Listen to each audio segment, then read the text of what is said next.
안녕하세요. 알아두면 쓸모있는 세금사전 임현우 세무사입니다. 처음 인사드리게 됐는데요. 저도 여기 계신 세무사님들과 함께 도움될 수 있는 세금 정보 많이 안내해 드릴 수 있도록 열심히 노력해 보겠습니다. 오늘 첫 시간과 앞으로 몇 차례에 걸쳐 개인사업자분들의 단골 주제인 법인 전환 관련하여 이야기를 나눠보려고 하는데요. 법인 전환에 관련해선 기준이 명확하지가 않죠. 법인으로 하면 절세가 잘 된다더라 라는 말도 들리는 반면에 법인으로 하면 돈도 마음대로 못 뺏쓰고 세금은 줄지도 않고 번거롭기만 하다더라 이런 말도 주변에 간혹 들으실 거예요. 저는 여러 사업장을 직접 방문 드리곤 하는데 법인으로 가려고 법인을 만들긴 했지만 번거롭다고 법인만 만들어 둔 채로 방치하시고 계속 개인 성실사업자로 유지하시는 대표님들도 계셨어요. 국세청 입장에선 이러면 땡큐겠죠. 이분 같은 경우는 법인 활용법을 잘 모르셨던 거예요. 이러한 대표님들은 또 다소 아쉽긴 하지만 어떻게 보면 차라리 이게 나올 수 있었다라고 볼 수도 있어요. 왜냐하면 무턱대고 법인세는 10%밖에 안 되더라 하고 활용법도 잘 모르는 상태에서 방탕하게 법인을 운영하시는 것보단 차라리 이게 나올 수도 있었다는 거죠. 또 성실신고 사업자가 되기 전 법인으로 전환해야 한다. 이건 가장 일반적으로 많이 말씀드리는 법인 전환 기준이긴 한데요. 개인 사업자가 매출 20억이 넘어도 세부담 측면에선 무리가 없는 대표님들도 간혹 계시긴 하거든요. 업종 특성상 마진이 그렇게 크지 않고 세액공제를 충분히 많이 적용하게 되면 세부담도 크질 않아서 성실신고 개인 사업자가 되더라도 큰 부담이 없는 대표님들도 간혹 계시긴 해요. 이런 경우는 법인 전환 시에만 받을 수 있는 유일한 찬스, 영업권을 고려할 때 오히려 개인 사업자를 좀 더 유지하고 법인으로 넘어가는 게 전략이 될 수도 있는 부분이기도 하고요. 그리고 법인 전환 세금 기준으로 과세 표준 2,160만 원이면 소득세와 법인세가 크로스되는 구간이다 라는 말도 한 번쯤은 들어보셨을 거예요. 근데 이게 도대체 무슨 말이지? 하시는 분들이 분명 계실 텐데요.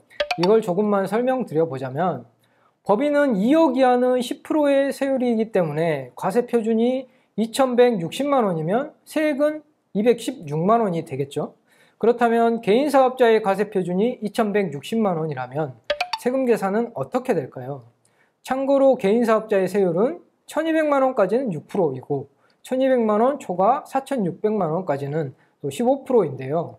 1,200만 원까지는 6%이기 때문에 1,200만 원 곱하기 6% 하면 72만 원이 나오고 1,200만 원이 넘어간 금액, 즉 2,160만 원에서 1,200만 원을 뺀 960만 원.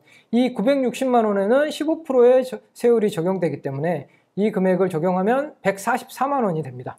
그래서 이 72만 원과 144만 원을 더하면 216만 원이 되죠. 그러니까 개인의 경우도 2,160만 원인 경우에는 15% 적용 구간이라고는 하지만 1,200만 원까지는 6%, 1,200만 원이 넘어가는 부분은 또 15%가 적용되어서 이게 또 가중평균된 세율이라고 보면 되실 텐데 실제로 적용된 세율은 개인 역시 10%라고 보면 되는 거겠죠.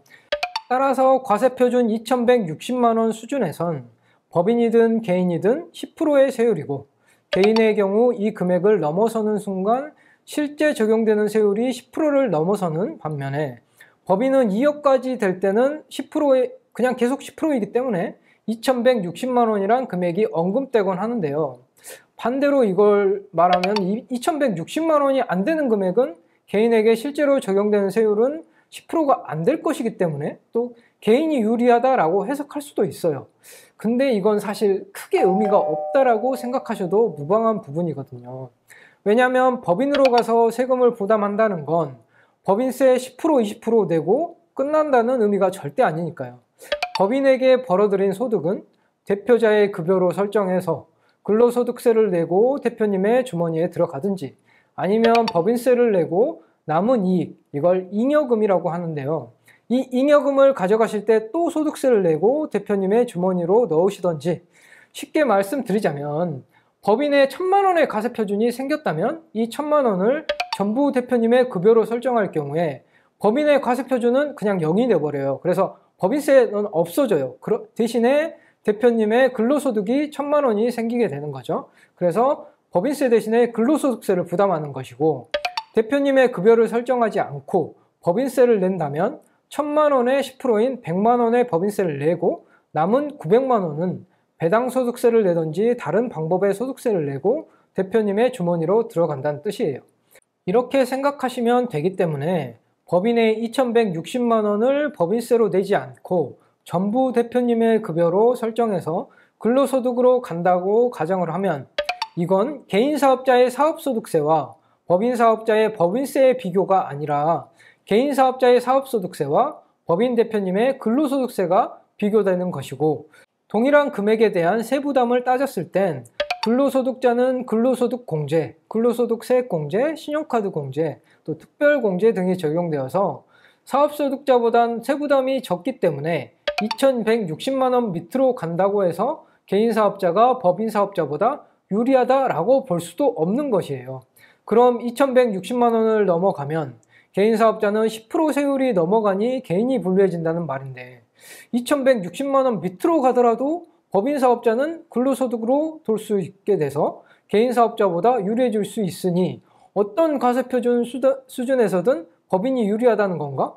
이렇게 또 생각하실 수도 있는데요.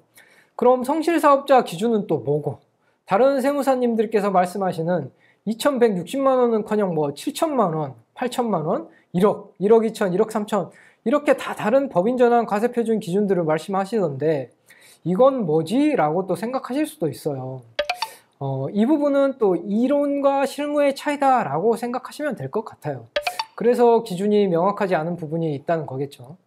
그리고 준조세라고 할 수 있는 건강보험료도 고려를 해야 하기 때문에 이론상으론 위에서 드린 말씀이 맞겠지만 실무적으로는 이런 식으로 적용되진 않기 때문에 다른 영상 또 그 다음 영상에 거쳐 이런 부분들을 말씀드려 보도록 하려는 겁니다.